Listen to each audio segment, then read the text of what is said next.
There's like peace in knowing that nothing else could hurt me more than this. I am on a life break right now. In terms of health, I need to take a break.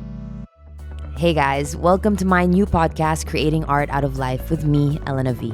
I'm a film director and dancer from the Philippines, and I've made this platform to celebrate life and art. I'll be having eye-opening, inspiring, and fun conversations about what artists go through in life and how we use it to create masterpieces. After all, love and pain is where art blooms most. If you're watching this on YouTube, please do subscribe. And if you're listening to this on Spotify, please do follow. You can also follow at e.v.world on Instagram for podcast clips and my own Instagram as well, at Elena Verata. Your support would mean the world to me. And now I'll leave you to it. I hope you enjoy this episode. Peace.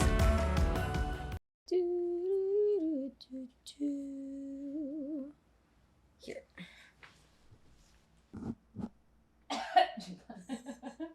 You have a video of you. So what? You're choking. You're like. Recording on the mics. We're recording on the camera. Everybody, welcome back to the podcast. I honestly really been enjoying the feedback of everybody the past episodes, but guess what?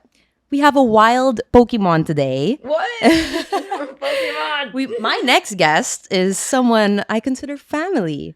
Her world Well, and we her are, brain. no, not consider, like we actually. We actually are family. Don't consider. She's actually family. Her world and her brain is surrounded and filled with art.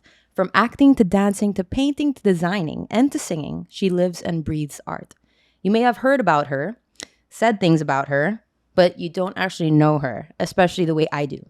So today, that's the kind of person I want to show. And because it was just Father's Day, we're dedicating it to our fathers who are now in heaven. We love our dads, and they were a huge part of who we became. So this is for you, Daddy, and this is for you, Tito Ronnie. So everybody, I'm happy to have my best friend and sister, Issa Pressman. We have a track now, guys. We have a soundtrack now. This is a tour here. So hello, Issa. Thank you for coming on. Number one, that intro was really sweet. Although I did read a couple of that in the beginning. I already cried in the beginning. We cried before so that we don't cry now. I can't act it out, unfortunately. But yes, it was a very sweet. Of course, I got you. And she's actually supposed to be going on vocal rest, but she's here for me. So thank you. Yeah. Actually, I've been seeing her upload these podcasts, but then her schedule's always like clashed. I was always away. I know. And then like now I'm like, okay, I gotta make sure that before I go into vocal rest, just because like FYI, I'm gonna go into detail about it like soon or later or whatever.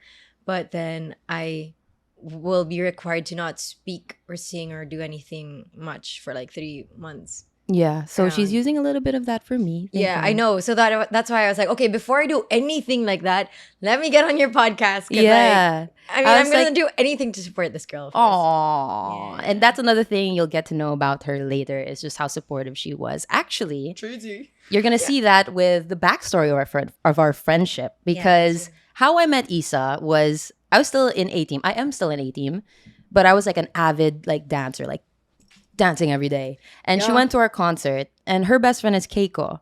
And I was in the front, I think, a lot in the concert that you went to. Yeah. And you were like, who's that girl? And then we met after. And then after that, like, we were like acquaintances lang. Yeah. No, it was funny. During the concert, I was watching. So it was like, Keiko brought me to this world of dance, and A-Team's concert was like, I mean, everyone in A-Team's like really amazing. And actually, their concert's coming up soon. Yeah. Actually, this is gonna come up this week. So yeah, it's gonna exactly. So it's gonna be this weekend. Not congrats. Actually, congrats already, because I know it's gonna be amazing. But good luck to everyone. But yeah, when I was watching their concert, like Elena was really standing out, and I was like, "Yo, that girl's so cool. I want to be friends with her." I was like, "Kiko, introduce me." Like as soon as they were like after the performance, I was like, "Bring me to her," and then we met then. Yeah, and then so we became acquaintances, and she would see some of my short videos. Yeah. And you would reply, you'd be like, cool. And it was like always like, hey, we should work together. And that's wala. And then finally, when I decided I wanted to be a director, I was thinking, okay, I wrote my first film. I think I need a muse, because I never really had a muse. And I just remembered her because she was probably like the most known friend of mine, like the most like in entertainment industry that I had. I was like, I wonder if she's gonna be game to be my muse. So the very first time we hung out was at a party, but then we were in the corner and then we were just talking about Art. Art, exactly. And how I see the industry, how you see the industry, my experiences, and at least as a newbie, what I could share to you and what I'm looking for as someone who's like newly entering the industry. And you were also at that time newly entering the industry. I And wasn't if even any- entering in the if, industry. exactly. I was like, and if any, you weren't even gonna start anything yet. But then I was like, yo, please do it. Like I know you've got the potential to do it. And like She really believed in me, and she didn't even really know me. She just saw those little videos. And Yeah. so when I was thinking, okay, I should have like someone to direct. And so I hit her up. I was like, would you be down to, be my muse? Like, I promise it's going to be a good video. I promise it's going to be cool. And I pitched it to her. Like, I literally set a meeting. I pitched it to her. I had a whole deck. I was like, okay, here's what you're going to do. Here's the script. Here's the storyboard. Super pangat pa ng drawings ko. And she was down. Like, we had never hung out, except that time that we talked. Yeah. But we had never gone out. And then we went to, I set up a whole shoot, and we did this really, really nice film that I honestly, that's one of my favorites. It's just a 2-minute, I think 1 minute or 2-minute film. Yeah. And it was about the beauty of meditation and breathing. And, it was such a cool little first video of mine that really showed my style. And that's what Issa is to all of us. Like, as a sister, as a friend, she always sees like what people can do, and she'll support you and help you. And that's what the kind of person you are. Thank you. Yeah, No, like she's but- just been constantly that kind of person to all of us. No, honestly, for me, it's really because I see, I believe in collaborations, you know. I always had this thing that I always say. It's, if you want to do it at all, you do it now. If you want it to be done right, you do it yourself. But then if you want to make it big and do a dream, you gotta do it with the right team, you know. And that's why I love supporting people, because honestly, through collaborations, you create something beautiful. Not everything has to be selfish, or everything just has to be, okay, this goes my way, you know, because you're trying to put like your art out, right? And you want to express it. You want other people to understand it and like it too. Yeah. So when you work with other people, you get different angles. Yeah, for sure. And if any, you always come up with something even better through that. Yeah, right? because like I can be good at one thing, but I'm not the best at another thing that Exactly. someone else is good at. Exactly. And like that's what like us, we've always like kind of That's so given us. what we can like I'll do the direct, I'll do the video, Yeah. you do like creative direction. Yeah. Like Keiko will do like whatever, dancing. Uh-huh. No, I'd always have a story in my head, you know. I'd have like this concept that I have. But then honestly, I don't know the technical stuff. I can't set up a podcast studio like this. I can't go through like all of these a bunch of like editing like tricks or whatever. So I do Elena, it. exactly. It's like I see it and then I tell Elena, and for some weird reason, Elena actually just sees it the way, gets to translate it or sees it the way that I'm seeing it also. And so that when it gets translated into real life, it's exactly how I saw it, Yeah. you know? Yeah. And we've got like this communication between us where we really understand each other. And that's really good. We actually we done a lot. Like we haven't done like maybe our last one was a music video. Yeah. But the past ones we've done, like it was always out of so much like back and forths. And she would tell me, okay, I kind of see this one. I'm like, okay, I got it. I'll do the technicals. Yeah. So it was always like this fun collaboration, and it was always for not even like for work. It was like passion stuff True. that we really enjoyed. And that's what like us, like as a crew, as a little family, like we like to just be able to help each other and like formulate things with each of our skills. So yeah, that's definitely one huge thing about our friendship. Like it was really born on like collaboration and art. Yeah. But yeah, when we were talking though, like when we were getting close, one thing I learned about her was really her past of showbiz. She's actually started showbiz when she was a kid. Yeah. She was a child star. Mhm. I started when I was 3. 3. I think, yeah, my first commercial was at 3 or 4, around that. And you were doing what kind of commercials? I saw her little commercials.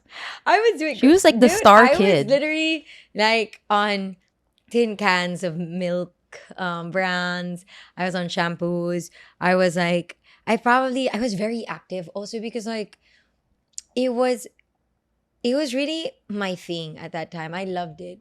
And my sister was doing commercials too. I joined competitions also, Little Miss Philippines. You did? Yeah, I did. I did Little Miss Philippines too. Little Miss Philippines. That was 2004.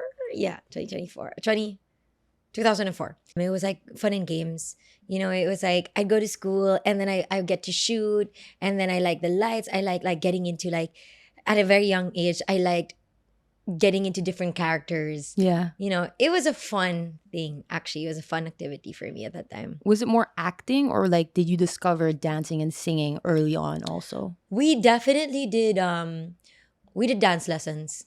Like we really did dance lessons when we were younger. Dad would really let us do that. We had a small house, like a very small sala, and then we would push the sofas to the side so that we had a little dance floor. Aww. And I think every like 2 times a week or 3 times a week, we'd have dance lessons. Because like my dad pop found up little a Yassi and choreographer. Issa here. Yeah. Oh my gosh. Our dance clips before is so funny. But anyway. Chinese get up. Like we were doing break dances. Like actual break dances in the small space of our house. Kung saan lang, like honestly it would probably be just like this. Like it was a small area, and then we just really wanted to dance. Yeah. Unfortunately, we had a big mirror in front of our living room. That was that was how our house was designed. So we just started taking dance lessons at that time. Acting too, because I don't know, I just liked. It was fun playing different characters at a young age, and I think we really do that when you're younger. You know how like when you do like a little dollhouse. Yeah, game. it's like imagination. Yeah, Yeah. It's like it makes you feel like, I don't know, it exercises your creativity also at a very young age. How was working like that young though? It didn't feel like work. Oh, Honestly, really? I didn't know what work was. True. I At mean, that like you time. don't know that it's work. Yeah. So for you, was it like play? It was play. You were like It was 3. definitely play. It was really like, the feeling of like whenever you'd go out, whenever it's like playtime with your friends, and then you're going to head out. That's how it felt like. It was really like, okay, yay, shoot time. And then we had this whole system of making sure the clothes are brought. And then Dad and I would lay out a map, because before there wasn't Waze pa, So the A way map? to get around, was through a map. So Dad, who would drive us everywhere, Dad would lay out the map, and then we'd put little Post-its of where to turn right, where to turn left. And then he'll fold it in a way that when we come from point A to point B, I'm folding it in the right sequence. Yeah. Aw. I was folding in the right sequence so that I sit in the passenger seat with my seatbelt on, and I go like, Dad, right. Okay, Dad, left at Canobo Street. Yes, there, left. I was Waze. Because your dad was actually like, your manager. My dad was my manager. Yeah. Yeah. And like he was the manager of you and Yas, right? Yes, correct. He was Like, managing from both the of very us. start. Yeah. And I remember like he was also very against like all these exclusive contracts, this, that, the other. He just wanted to manage us so that, he was really taking care of us in that sense. He wanted to read all of the paperwork. He wanted to do all the driving. He did all the carrying. And all Aw. that. Yeah. He brought you to all like you had to do a lot of castings then. Oh my gosh. Our stories about our castings and VTRs is actually very different now, because now I heard that you just take a video and then you send it over. Yeah, because of the Like, pandemic. Yeah, even overseas. Like you could do auditions overseas now, and then they just get it. But And then now, you get a like job after that. before, it was like everywhere you have to go. Before, we would line up and there would be 500 people in front of us. And then we'd line up, and then they're going to shortlist it down to 50. And then fortunately, we make it through 50. And that's like, we started at 8 a.m. and then now it's like 6 p.m. na. And we're just sitting around the corner. There's nowhere else to go. Yeah. Because it's also, again, not like the internet or like Waze now na parang where's the closer restaurant that we could go to. It's just like, we'll go to like a burger machine close by, sit in the corner, wait for our name to be called when it's 50, and then they shortlist it down to 10, and then they'll shortlist it down to 5. Damn. And then we get like so excited, and we're like, this is like 11 p.m. na, and we're just waiting, and then they shortlist it down to just 2, and then we don't get it. Like if our names doesn't get called, yeah. we're just like, okay. But it's okay. you were doing this till like what age? Until I was 10. Till you were 10. Yeah, until I was 10. And we would go through, I think that's why like we had a certain cycle, like me, Yas, and Dad, of like a bond of going through days like that where we like spend hours and hours together waiting, trying to get that spot, and then at the very end of the day, nope, you didn't get it. And then that just goes like, it's okay. Better luck next time. It's okay. Things happen. Like Things like this he happens. kept Yeah. your But then spirits you up. see him, he walks to the room and then he goes like, are you sure Issa Pressman's name is not there? Or Yassi Aw. Pressman's name is not there. It's really like that. Like he really Aw. dreamed that for us. Aw. You know. And I think that's why we kept going also, because it's like it became like a team thing. Yeah. Yeah. Do you think like that's where a lot of your interest and like your art forms came? Like because you were exposed to that early? Yeah, I think so. I didn't really have like proper history of anyone who came from the showbiz industry to really influence me to do that, or to just like, I wasn't born into the industry. It was really like, I think dad had a dream that he didn't get to do, so he was like encouraging us. Living He was through like, you. yeah, he's like, okay, at least you guys get commercials. But which art form did you fall in love with the most when you were in it? When I was younger, I think I was more active on the acting side. Acting talaga. Yeah, I think until I was 10, before I went back to school. Yeah. Yeah, it was that. And then I'd say mixed in with dancing. Because whenever I do guesting, I'd be dancing. Yeah. Yeah. And then so after you went back to showbiz, like around what age? Yeah, so I stopped doing showbiz at 10. And then I started getting into high school. Mm-hmm. And I just wanted to focus on that.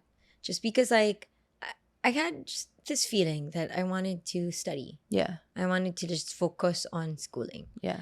And then I went into college, and then I had a project because a director looked for me and had worked with me before on a younger project. It was I did Campanera Cuba before. I was the younger Ann Curtis. Where I was a little, yeah, I was like ping ping. I was a little hunchback Cuba there. It's the best picture. With prosthetics on my face and like a little thing on my lip. So Derek Wen looked for me specifically to do that, this new project that he was making. But then of course it's like it was overwhelming for like a director to want me to be part of that, and he actually looked for me. It must be a good sign. So I was like, okay, I'll do it. And so I did that. But then I was still not, something about me wasn't completely sold to stay. It was still like, okay, I still want to study. So when I started doing college, I focused on that. But I had to stop again, and I had to go into show business because my dad was getting weaker and weaker at that time. And my sister, who had never stopped show business, started like since she was 6 up until now. She was the only one providing for me and my dad and anyone else at home.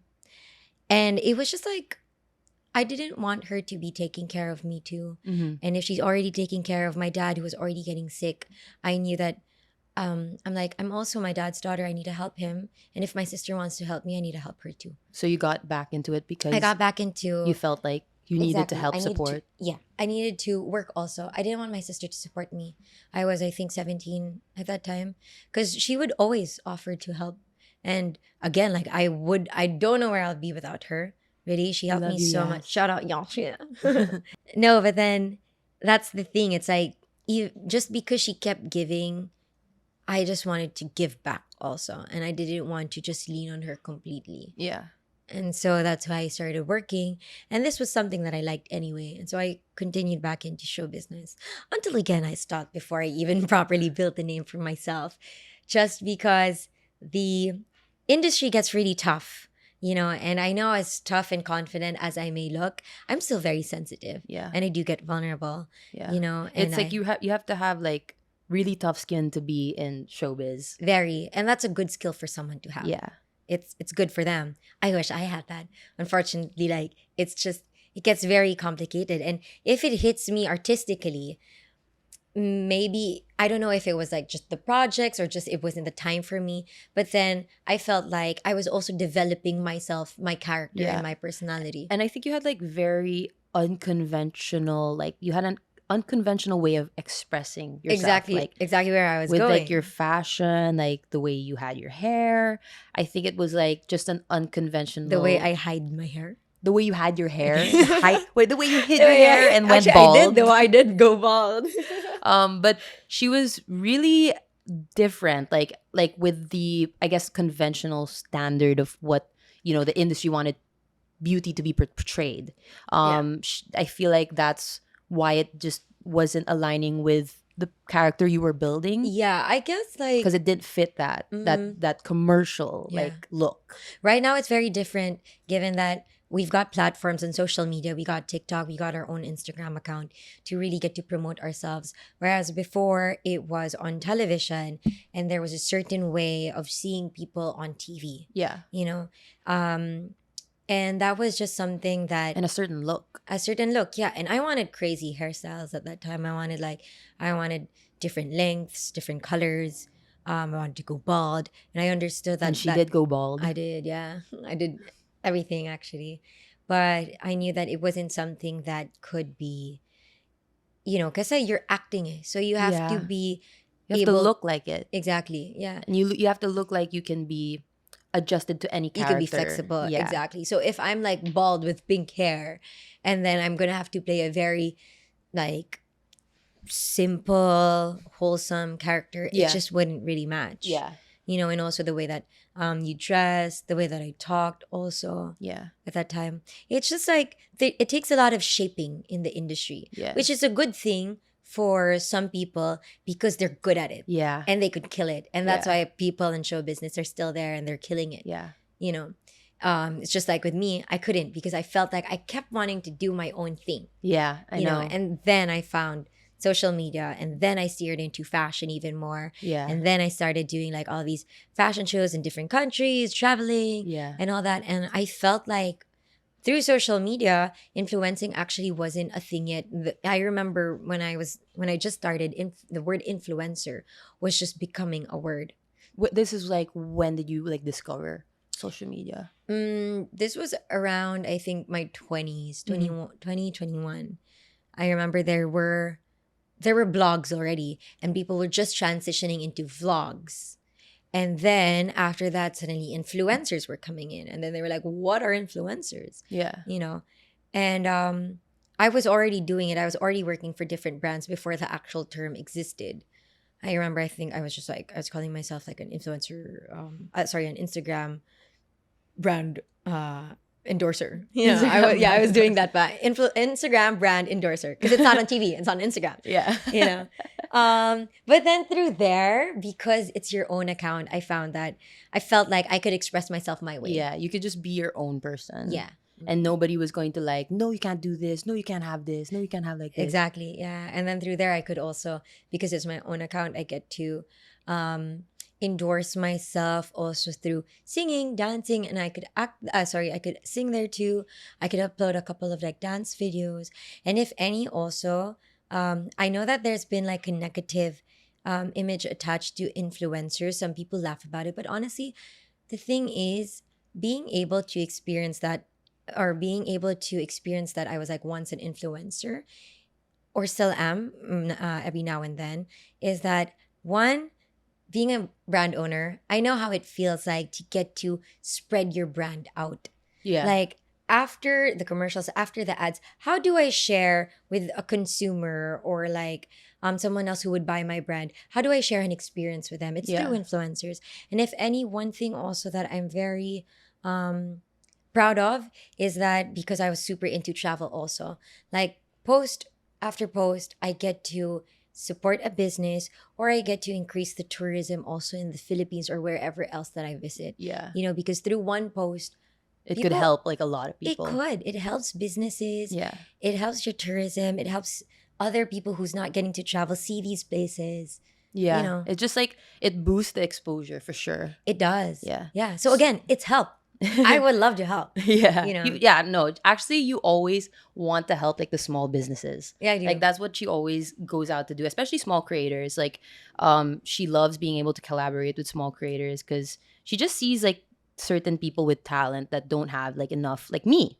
Thank God I was that small creator or one of them, because she was like, she sees the talent that I had, but like I didn't have that support or I didn't have that like exposure. So it was her who really like helped me with that. You know why? I think also it's because I also me and my family came from almost nothing. Have you had less, less, less, less? Like we weren't very fortunate in how we started everything. And through no resources, just through like self belief, and I'm like, okay, I want to do it, so let's do it. I achieved happy things, good, like things that made me happy, good things. And that's why when I see someone and they're struggling or they don't want to do it, I'm like, you can. If I could do it, you can. I Yeah. really have that thing.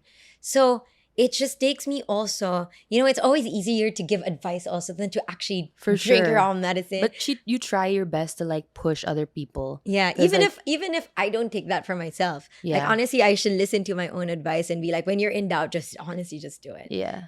But it's easier to give advice to other people, and I keep giving that. Yeah. Just redo it. But I feel like you're lucky that your dad was like the person that kept like supporting you no matter what like decision you or like choice you had in your life. Like you decided to leave showbiz and how did he take that? Oh my gosh. So because it was my dad's dream for us to be in the entertainment industry, and when I wanted to leave, I was like, I don't wanna be in the industry anymore, because honestly, it's a story to tell like some other time. But then I didn't really get to experience the safer side of things. It was very rough for me. I had multiple Especially because you were reasons. very young. Yeah, I had multiple reasons why I had to leave. But it was like at this time when I wanted to leave, I was telling dad that, oh, I found this thing I could work on social media. Dad was just like, I don't get it. I don't get like working on social media. It doesn't make sense. It was so new at that time. I was like, Dad, I just want to be myself. And then he was like, yeah, but how are you gonna be yourself? What are you gonna do? And he was so problematic about like what I would do in the future. He was very concerned about me, Mm. because he was like, oh my God. I think for him, he was like, I have this daughter who works constantly, does show business constantly, and then I have this daughter who wants to leave and then just want to relax or whatever. I'm like, no, Dad, it's not that, and that's why it's I think that was one of the reasons why after his passing, I worked like on the double even more, and I just feel like he's watching all the time, because I know that before he was so worried about me and Yeah. my future and all that, and now I'm like, Dad. Every time I think about it, I'm like, Dad, you don't need to worry. Yeah.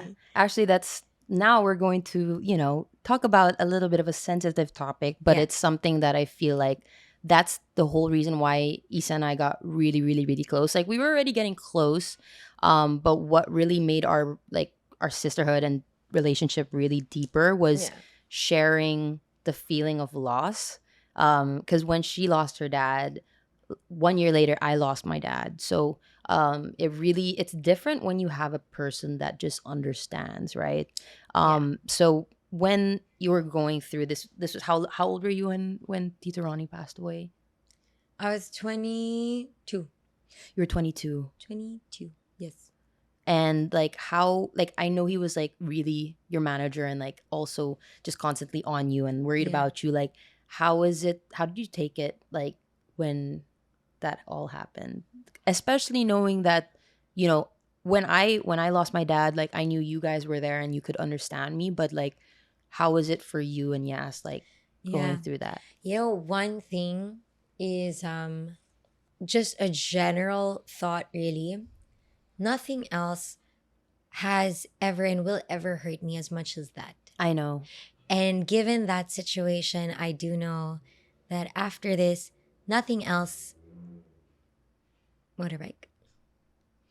And after that, motorbike.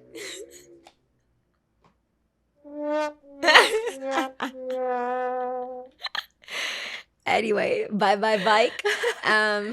So yeah, as I was saying, after experiencing that, there's like peace in knowing and strength in knowing that nothing else could hurt me more than this. So therefore, I am stronger to face any other challenge that I might be facing in anytime soon. I know. Actually, that's actually the biggest lesson and biggest takeaway I had with my dad was when I lost my dad, it was the pandemic. You know that. Like Yeah. I lost my dad. I got stuck here. So 2 weeks still isolation. So imagine going through grief, Yeah. isolated, no one can go to you. And I could honestly, I kept hearing ambulances outside my door because I'm right beside EDSA. So I knew nothing would ever be this bad Yeah. ever again because my dad's my favorite person, and as you know, Tito Ronnie is for you. So losing that person, like, how can you ever go deeper than that? Yeah. Like, how can it ever get worse than that feeling? Yeah. There's also a sense of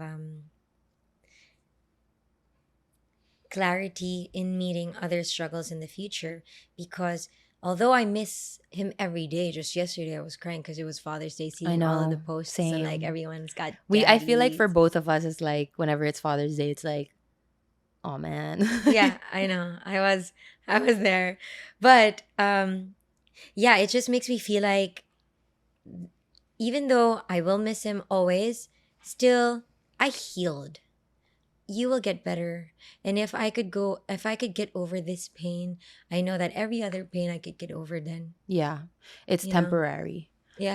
I feel like that's something you will learn when you're there. Yeah. Like, no one is really gonna understand it. Like, I think grief and losing someone really puts you in the right perspective too, because you really see what is important to you and what matters in life.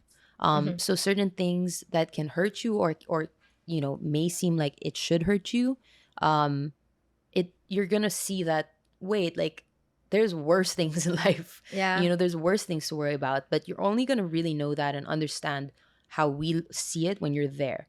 Yeah. And you're only gonna really understand that it's gonna get better when you're there, but it's gonna really fucking hurt. Yeah. So how did you like kind of start healing from that? It took me a while. Like really it took me. Because they were like so close to Tito Yeah. Ronnie, like Actually, trio. actually, we were very distant to each other, because he, there was, um, he loved us both, but growing up, I became a very tough kid. My sister and I actually became close of a relationship that I just got out of. And then my dad and I also got closer because of a relationship that I just got out of, because I was heartbroken and then I needed someone to talk to, and my dad was there.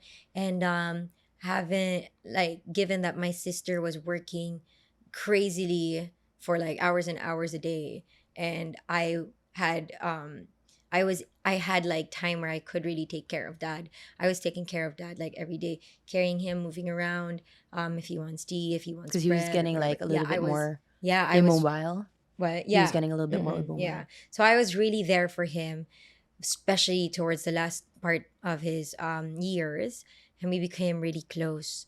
So I also had this thing of, I always want to fix things. If there's a problem, I will fix it. If there's something wrong, I can fix it. And then when he was getting sick, I knew it. When he was getting sick or weaker, I was like, how do I fix this? Like, what can I do to solve this? Yeah. But life is life, Yeah. and death is real. Yeah, death is fucking real, guys. Like, I know this is what you told me also before. It was like, I can't solve this. Yeah. So that's so frustrating. Yeah, I was so frustrated that I couldn't solve it. So I had to accept that this is real and this is part of life. And I had to find ways to accept it. And I saw it in a way that, okay, maybe this was dad's time. And dad was 90. Yeah. He had a really long life. Yeah, he had a long, Yeah. long life. Yeah. And his life was good because you could see it through me and my sister and how we love each other. Yeah. So he did something right. He achieved what he needed to achieve. This is just like, this is where he says goodbye. Like, he will go on living Through you. yeah, through us, or ways that we don't know yet. We don't know where we go after death also. We don't know if, like, it's another journey that we're about to find out also. Yeah. So maybe he's freer now. Maybe he's up there watching. Maybe we're stronger now because of him. There's so many different things. There's so many maybes. Yeah, There's so many like we'll never possibilities. really know. You never really But know I think exactly. it's like there's a piece in just believing that no matter what, they're like there. You Yeah. know, like they're watching us and they're like their spirits are within us, living through us. Yeah. I think that it's great that we have angels to look up to Exactly. that will inspire us and like constantly are what will push us. Yeah. Like it's always like something behind us. Like if we're worried, if we're doubting ourselves, if we're in a bad spot, we'll think of them, Yeah. and I think that's a beautiful thing to have. And I think that's why we got really close, honestly, because Yeah. we were able to talk about these things. I remember when I was going through my dad's loss, it was actually Issa that I messaged because when you're going through it, people will say the same thing. It's like the same thing goes to your ears when Yeah. you're going through it. Everyone's gonna be like, "I'm so sorry," like, my condolences. And not that I don't appreciate it or we don't appreciate it. It's just it's in and out the other because they'll say condolences and everything, but they don't really know. They don't. It's also hard. It was very hard to address this. It's like you don't want to say the wrong thing. You don't want to hurt anyone. Yeah. It was kind of hard to address. Yeah. But But when I messaged her, I messaged Yas and her, I just say one thing and they're just like, I know. And that's all I needed to hear is like someone to tell me, I know. Because and give you reasons why we know. Yeah. And make you feel like I actually understand. After the isolation, after that I went to them and then, they lit up a candle and they were like, let's dedicate this to your dad. And like I super broke down and like it's just a different comfort that I had, thank God. Like honestly, I don't know what I would have done without them going through that. I mean, I had my siblings, but like having friends that understood you like exactly what you felt, it really freaking saved my life. So I want to thank you for that. You and Yas for being there for me. You. Thanks for that. But yeah, like we healed through it, I feel like, together. And I think, yes, she cried, but like honestly, if we were at the place where we were, it would be so difficult to be even saying their name, right? Oh my gosh, yeah. No, I mean, honestly, it's like a bittersweet feeling now. Yeah. Like Now it's it's not like- it's not pain. yeah. Now I'm saying these stories because I'm stronger now. Yeah. And it's like, yeah, I will cry and I will always cry because I miss him, but it's not because there's such a negative feeling that he's gone. It's not that. It's nice that I miss him. It makes me know that I feel and I could feel something beautiful. And I Right. know that we value our relationship all the time. And it says a lot about me and how I value relationships with other people. also. Exactly. And like to know how fragile life is. Yeah, So that you want to show everybody how much you love them. Like exactly. I think that is grief is a journey for everyone. Yeah. And you realize so many things about yourself, about people around you, about time and Mhm. life. Oh my gosh. So I feel like that's why you're such a tough person. Like you have tough skin, clearly. Like with everything. Fortunately. Yeah. No, and but I mean, just before we move on, it's really about there's a like acceptance is really a strong word. It's really, really important because that's what I had to do. Everything was just so heavy. Everything was just so negative. It was just so hard because I couldn't accept it. And when I finally accepted it, like I wasn't bitter, I feel like he started becoming free because he knew, like, I think it's harder for him to leave if I feel so sad. yeah. But if I show him like, Dad, I'm okay. I learned. You're now still with us. I see you in my friends. I see you through my strength. I'm stronger because of you. I think that makes them also happier if they see or if they could hear us wherever they are. At least that's what they're seeing. Yeah. I don't want my dad to see me sad to and see mad. a sad and, yeah. crying girl. And if any, it's a sad situation, right? Some people could say it's bad. It's sad. You lost someone, but it's something that you can't do anymore. But what you can do is find the good in it, Yeah. even if it's the most hurtful feeling and experience ever. What's something good that I could get from this? Exactly. And it's all of that. It's the growth that I could get. It's learning to accept things that that I cannot accept, and also, it makes me that person who a friend could run to whenever They don't know Yeah. how to feel about this. I think that's so true. I feel like when someone goes through loss, like when a friend, like when I see someone that has lost somebody, I feel like I have the responsibility Yeah. to tell them and give them a long message Yeah. because I knew I needed that. I knew I needed that person to tell me, I know. I Yeah. understand what you're going through. I know exactly what you're feeling. And I just want to let you know it's not going to be this way forever. You're going to feel like this pain is going to last forever and it's going to be the worst feeling ever. But just know and at least see how we are, how I am right now. Yeah. It's going to get better. Time truly heals. Time will always heal Time whatever heal. situation you are in. Time heal. Time. Heal. But Yeah, then I it think really does. That goes for everything. yeah, Really. everything. Everything will get better. It's really just a matter of time, and it will come. You just have to wait. While you're waiting, be productive, do other stuff, learn more from the journey. But things And are gonna get create. better. I think that's another thing that both of us started doing from the loss is putting it into our art. Like Yeah. I wrote so much. I made a film out of it. I'm doing another feature film. I'm writing another feature film that's literally has his name on it. And Yeah. you found like you kind of found music through it, right? You kind of found Yeah. your love for writing because of your dad, right? Like going Yeah. through loss. Dad was very into music too, actually. I don't know.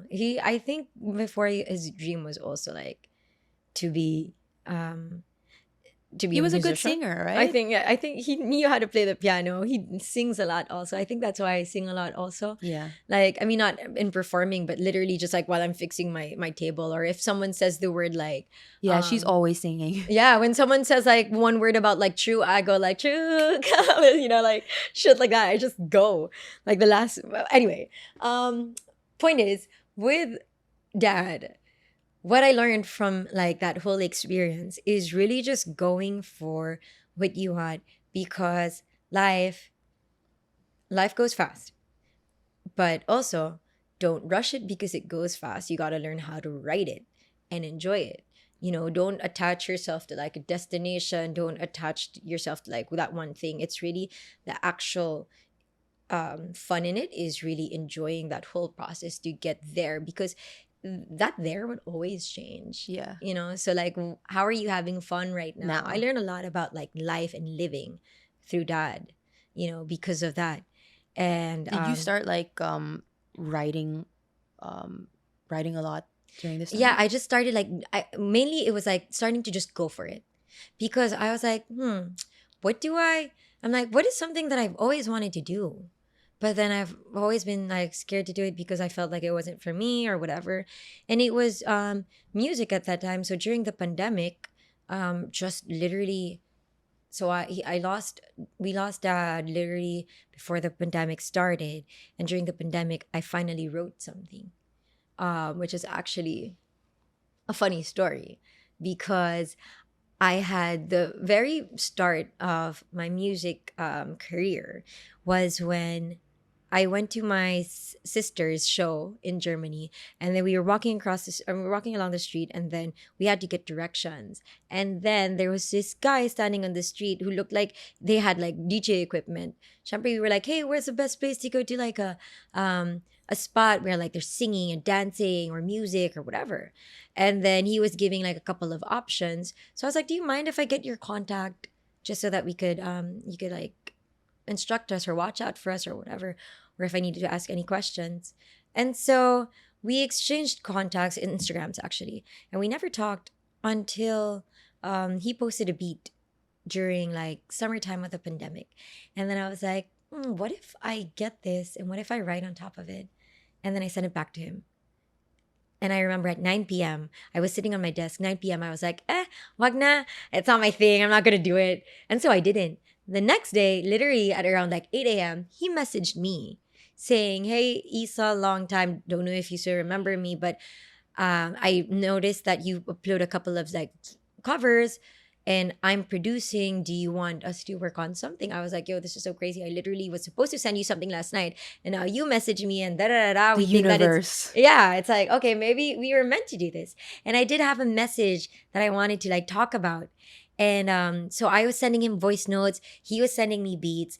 and we were doing a lot of Google Translates because like he didn't even speak in English. Like he would tell me to buy like a specific thing. I'm like, what's a specific thing? And then I Google Translate it and it says a microphone. I'm like, oh, okay, I need to get a microphone. Okay, I'll do that. So it was fun. And then because it was the pandemic, I couldn't go to the studio. I had to get a mic, and then we didn't have a filter like this pa. I needed to get a towel, and then the pangsampay na what do you call that? Sipets, you know. And then from there, we created a song. And what I liked about that is I had an emotion and there was a story that I wanted to say. Yeah. And the story was expressed through a song. And then now through the song, I could create visuals. And then we started working on music videos. We did our music videos. Yeah, and then together. it starts getting visualized by other people. And now my emotion, my experience starts to become someone else's emotion and experience, and like some, like, I don't know, like a visual experience and something fun for them to see And too. you kind of immortalize the feelings you felt, like the Exactly. emotions. Now they're there. Now they're not just here that I might forget or whatever. Yeah. It's like now it's shared. Yeah. Yeah. But I think another way of expression that you had was not just singing. You're into painting, and like, so you started painting way back then, or also like I started doing that when I was in high school because there was like some sort of comfort in mixing colors together that I found. And I just liked mixing it all up and blending it. And so I started doing that, and then I started drawing. And this was also during the pandemic. I was seated on our wooden table that we just got, and there was wood grains. And I wanted to like understand what were wood grains on like a plank of wood, because like I stare at wood grains and I find them so interesting. so relatable. Yeah. I just stare at wood grains. I'm just like, where did this line go? How did this go? Like, I'm like, how does the tree decide to make this line? Yeah. And so I discovered that wood grains are actually, it shows the seasons. So it shows the seasons of the year. Like if you notice, like there's dark spots and then there's light spots. The thicker lines, these are when the tree was in colder weathers. And then the thinner lines are when it's drier and it's summer. So it goes through all the seasons. Oh, I didn't know that. Yeah. And then the movement of the grains, like if there's like waves going this way, it's because a branch grew that way. If there's like waves going this way, and it's small, there's a small branch that grew this way. So actually, it's so interesting to see like just a plank of wood could tell a story like that. Yeah. And I admired movement. I was so into movement. I was into like the whole flow concept and dancing and just freeness. I really like that concept. And so because of that, I started making my own work. And it was just all about lines, and I called it linealisms. Yeah. And then from there, I didn't just want to create artworks that we could put on the wall, because I was like, how do I kind of change it up? How do I make it still me? What do I like? I like fashion. I like dressing up. And you wanted to like marry it. Yeah. Like, So I was like, why don't I combine that together? And also not make it just like pants only, strictly pants only, strictly tops only. I wanted to make it into like square sheets so that it's a fixed form, but then it's very versatile.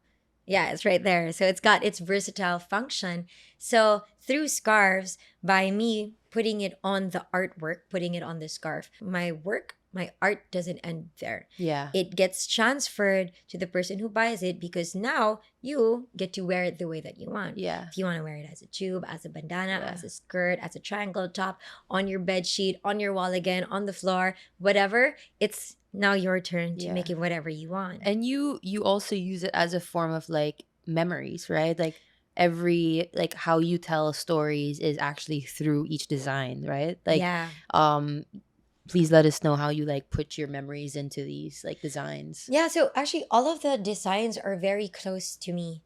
Some are descriptions of myself, what I believe in, what are attached to me, my signs, where I get my energies from. Some are from my travels. So that's all like in the issathebrand.co, just plugging that right there. But if you want to read more about each, it's all there. But then it's a piece of me. Yeah, for It's really sure. just like, how do I like scatter a piece of meats around? Yeah. Yeah. Like, how did you like how's your process though when you think of these? Like, I see you sketching and like drawing sometimes, but like do you just sit down? Like, how does it come to you? Like, where do you start? Like, I have to be in a very creative mood. And I just need it. It's, you know, one thing about me is I love creativity, and I love it so much that I need to give it away. It's like, if I have an idea, I need to give it, I need to share it. May I not, will I be able to use it? Maybe not. Will other people get to use it? Yes, and that's great. But the thing is, it becomes an exercise of my mind, sorry. It becomes an exercise in my mind where the more I put out, the more I will get tested to create even more. yeah. So if I like, when you're making a video, I'm like, oh, Elena, why don't you add this little element in? I'm not going to keep that to myself. I'm not boxing up my ideas, because time is evolving. Things are changing, and my experiences and my inspirations will always change. So stop boxing up your ideas. Keep sharing it, so that your mind just gets practiced to do better. Yeah, And like, what's the next idea that I want to think of? for sure. You know? For sure. Before we close off, we have this segment that I close off with, which I ask what like some questions that I feel like anybody that does look up to you and like your art forms, like what they would ask you. Okay. So just direct your answers to the camera, and Oh, I come on. am that viewer that wants to ask you a question. So Issa Pressman, Yeah. when I have different interests, I like different things in my life, but how do I find that one thing that I really want to choose for my own path? And how do I decide that that's the one So, thing? at the start of the year, I felt like, well, at the start of the year, I realized something, that I was spreading myself horizontally. And I felt like through spreading myself horizontally, I become stronger because I'm bigger, I'm more spread out. But actually, if you think about it, that makes me only give 10%, 10%, 10%, and not like focus on something that's more singular and vertical, which is something that's more related to myself. And in order for you to find something that's more related to yourself, it's something that makes you happy. So it's good to be, it's good to be trying multiple things. If you want, like, honestly, it's nice to be experiencing different things. Honestly, that was still my process, and I'll never regret that process. That even if I spread myself too thin and I was crying in my bedroom in front of my desk, like being so stressed about work and whatever, I'm still happy that I got to do that, because through experiencing all of these different things, I found something that I loved. So I think that's a process. Like, make sure that if you want to be doing something, just do it.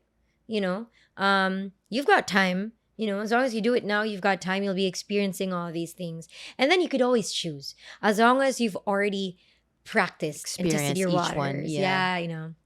Cool. Tested your waters. Tested your waters. Test your waters, kasi maraming nga eh. You're trying different things. Swim in different waters. Yeah. Okay. Second question. When it comes to just unconventional choices or going against the norm, what's something I can keep in mind when I feel like I might be judged? Does it make you happy? Number one, because once your foundation is happiness, I think everything else just becomes like, you find contentness there, you find strength there, because your foundation is that. So it's like, now, if you believe in yourself, because this is what makes you happy. This is what you really want. So now, no matter what anyone else says to you, you won't get hit, because your foundation is strong, and your foundation is what I want. And it's what makes you happy. Exactly. So why would no one could knock me down. It's everything else that comes, all the bad or the good, are all experiences that would lead me through that spot. Yeah. And last question before we go, how do you keep yourself grounded? I always say, fly high, but stay grounded. That's what I always say. So you like soar high, go get your dreams, and make sure that while you're getting there, you're already practicing every day how to make yourself a better person and how to build a good foundation. So your foundation is always going to be your experiences. So it's always good to look back. Don't let the past hold you back, and always head for hello camera. Don't let the past hold you back, and always head forwards, of course, but having that foundation, like what holds you? Is it your friends? Is it your family? Is it where you came from? Is it um all your failures, all of that? Like make that your foundation, and that's like your ground. That's going to keep you stronger. And really, in order for you to get anywhere and in order to be strong, is you have to really do all of the works from within. You have to be the person that you want to be, meaning you have to love yourself, you have to accept yourself, you have to know yourself enough to be able to express yourself. And there's a lot of like little habits that you could build, just to make you, like, for me, I see days like practices to build yourself, the same way as like how I see yoga. I see yoga as like ways to practice my mind and teach my mind. When you shift to another position or you change your view, it's like being used to changing your perspective. Or like when you practice only the right side of your body and then now you feel the left. Now you're feeling the contrast of what's looser, what's not. You practice your mind with thinking like which one is like more loose, which one is more heavy. In order for me to be able to study my body, I would also be able to study life, which ones are good, which ones are bad, and then how do I balance that out. So I feel it's like really self-awareness and like getting to know yourself talaga. Yeah, you really need to get to know yourself and create like a good routine for yourself, or like, and I got this a lot from you actually, in the morning, like just, I remember when I met Elena, she had this schedule and you had this like routine, and I didn't have that because, of course, knowing me and being like involved in different things, I like change. I like doing different activities, but then it's really nice also to kind of create a routine for yourself. And this is something that you really gave me, and you inspired me into creating a routine where you wake up and then you have time for yourself. Meditation. Yeah, you do. What I regularly do is I get up, I do a 20-minute walk with my dog. I enjoy the sun. I look at the leaves and then I see the sun through the holes of the leaves and feel like they're shining. That's what I always do in the morning. I think of things that I'm thankful for. I do not do work. I put my phone on do not disturb. Because you cannot disturb me at like that time. I get to work out. I get to do my yoga. I read a book, a page of Daily Stoics, which is something that I got from you also. And then I just reflect on that. I really make sure that my mornings are started well, nicely and peacefully, because that affects like my whole day. Yeah. And at 10 a.m. I make sure that I'm at my desk already, seated, all showered and ready to work. And then I finish around like 5 or whenever I can, so that I have that hard stop of working. And then I get to like, I don't know, enjoy my time with my sister, with like you guys or whatever, and make sure that I have those breaks. And those are like training me to like properly balance my day. If I could properly balance my day, maybe I could properly balance my life. And your mental space. And of course, everything has to be really balanced. And if there's anything like really, what they say about like you cannot change your world, but then you could change yourself, and then you could change how you view life. It's really making the work or putting in that work to really change yourself and knowing yourself. And like, just, there's so many things to do. Yoga, meditation. It's really wellness. I feel like that really is what is grounding you. Like having those, like you really put it in your routine. And I feel like that's also what's really saving your mental space, is having those rituals and having those routines, because you get to know about yourself and you protect that knowledge of yourself, which kind of protects what everyone else might say about you. Yeah. And in life, like you've got a lot of friends, you've got your family, you got everyone, but actually who you have and who you're going to go through life with is yourself. So might as well really properly know yourself. You heard that, folks. Yeah. And another thing that I will add to that, to your routine is, so fun fact, she was looking at this a while ago. It's Deepak Chopra meditation and affirmations. And fun fact, you didn't know this, it was actually supposed to really be for you. When I came back from LA, this was supposed to be your pasalubong. I just never Really? gave it. I forgot. And so it's always been there. So when you got it and you noticed it and you were like super loving it, I Yeah. just remembered this is supposed to be for you. And Yes. I love it. so because you're here and you shared a lot of really sensitive things, and you're my sister, and there's a lot of things that you helped me with in my career, Yeah. and I think this is what you also need in your Oh my life god, I'm right gonna give it to me. Oh now. my god, I love it, I love it, I love it. This is for you. Yeah. It's Deepak Chopra. It's funny. I really saw it and then I took it and then I sat in the corner of her bed and I was going through And it. she was I was like, like, I wait, need this must be this. there must be a right way to read this. Maybe I just turned into like a little geek when I really like something. So yes, that's for you, and my thanks for being here. But before we close off, is there anything you want to plug? Anything you're working on that you want to plug? Please do. I am on a life break right now. I mean, it took a lot for me to really accept that there's just in terms of health, I need to take a break because I'm going to undergo an operation. Um, so that means also I need to put a pause in music, which is heartbreaking because this year I was really like, oh my God, I'm really going to push this music thing and all that. But because I'm on a break, I'm working less on social media. I'm actually finally going to be able to work on something that I never really got to work on. And it's very time consuming. It still involves art and it involves fashion. And I'm going to be launching it soon when I'm ready. And it's for something to be shared to everyone also. So when that time comes, it will come. So right now, I won't plug anything yet, but what I would want to do is inspire other people to really take life breaks also. And whenever, like, if it's a health complication, man, that tries to stop you from going for that dream, it's okay. Take that. And then think of like, what else can I do during this break that will make me enjoy the break? Maybe there's something that you haven't done yet, do it. Or like, if it's really just to relax because you haven't relaxed in so long, do it also. Like, just let life do its thing. And again, the whole thing, like literally, I think it's gonna be the whole point of the podcast, which is like time will heal. Like it's just a matter of time. Things will get better. So it's really that. Just be patient with everything. Trust the universe. It will go your way as long as your intentions are clear, your dreams are there. You'll be going in a good way.